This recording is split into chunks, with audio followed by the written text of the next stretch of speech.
Hi, this is Sam Matthews from Sam Strings Violin Shop. Today I'm going to cover how much should I be tightening my bow. This is a really deep question, quite honestly, so I'm going to stick to the basics first because I know people only watch videos for the first 10 seconds, and then I'll go into a little bit more philosophy after that.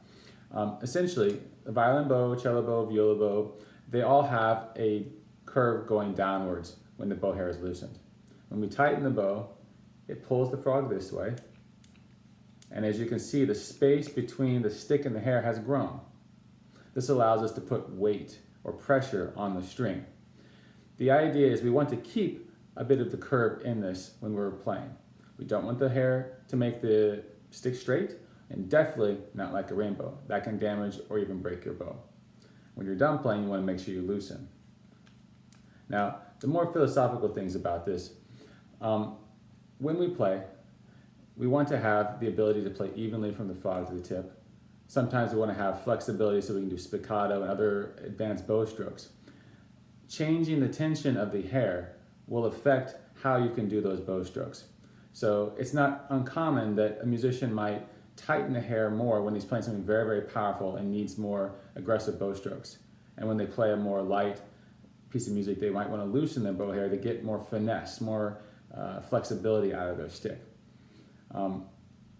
Every bow is made slightly different, so the bow maker at the beginning makes that decision based on the density of the bow wood, the graduations of the stick, and also their personal experience and preference to get to an amount of tension or deflection, if you will, in the stick that they think is suitable for a good sounding bow and a good playing bow.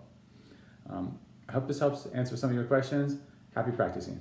One final thought I'd like to leave you with is to take a look at your own bow. If the hair is loose, and that's probably too loose, see what the camber is like on your bow. Is the hair touching the stick, or is there a little bit of space? This, combined with the attributes of your own bow, how dense it is, how thick the graduations are, is going to affect how much you need to tighten your bow. So let's say the bow is a very strong stick and has a very deep camber. Well, that means that you won't need to be tightening it so much to avoid hitting the stick when you play.